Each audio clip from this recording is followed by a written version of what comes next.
Hey guys, welcome to your Take 5 moment, and I hope you guys are able to enjoy your weekend by doing something fun, exciting, and guess what? Today's Take 5 moment, we're going to be revisiting the idea that you have more effect than you think you do.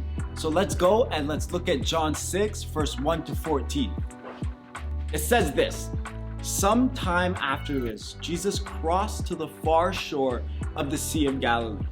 That is the Sea of Tiberias. "And a great crowd of people followed him because they saw the signs he had performed by healing the sick. Then Jesus went up on a mountainside and sat down with his disciples. The Jewish Passover festival was near.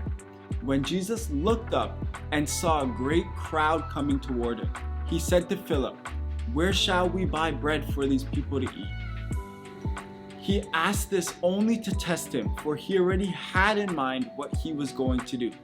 Philip answered him, 'It would take more than half a year's wages to buy enough bread for each one to have a bite.' Another of his disciples, Andrew, Simon Peter's brother, spoke up, 'Here is a boy with 5 small barley loaves and 2 small fish. But how far will they go among so many?' Jesus said, 'Have the people sit down.' There was plenty of grass in that place, and they sat down.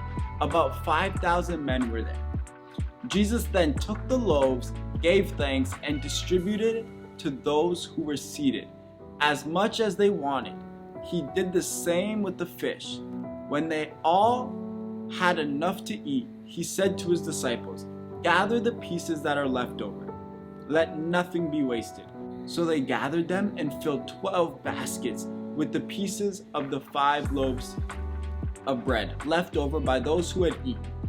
After the people saw the sign Jesus performed, they began to say, 'Surely this man is the prophet who is to come to this world.'" Now, when it comes to affecting the world around you, it's all about being willing to show up and offer what you have. But before that's possible, you have to recognize this. You have more effect than you think you do. Imagine if the little boy listening to Jesus teach believed he could have no effect on the situation, there would be no story to tell. In the same way, when we feel like we have nothing to bring to the table, that we don't have the potential to affect anything, there are so many stories and opportunities we may be missing out on as a result.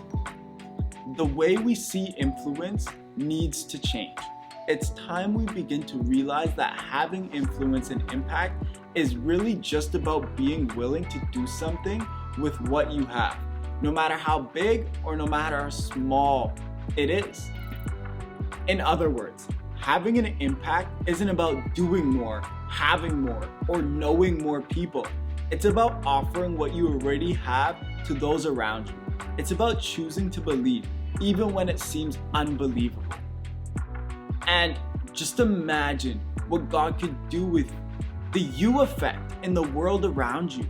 Even that feels impossible or seems like you don't have a ton of effect. Just allow your mind to consider the possibility that what Jesus did with that little boy's lunch is something he can do with your influence.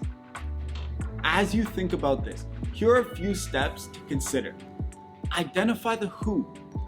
Who are the immediate people in front of you that you have the potential to influence? Who are the people closest to you? Maybe it's a sibling, a friend, a teammate, or other people in your family. Next, let's identify the need.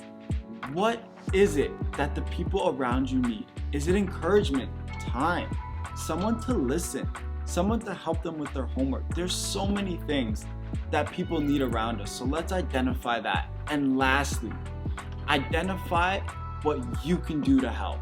And then don't just leave it at that, do it. Now, before we head out, I want you to think about a person in your life who has affected you in a positive way. What was it about them that allowed them to have that impact on you? How did their influence impact your life for the good?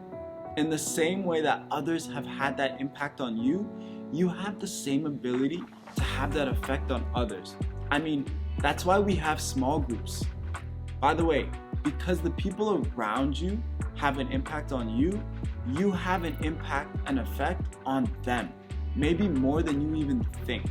The question to ask yourself isn't, do I have the ability to impact others? Instead, the question should be, how will I use the influence that I already have? Ultimately, God is the one who has all the power to change people. All you have to do is show up and offer what you have and let Him do the rest.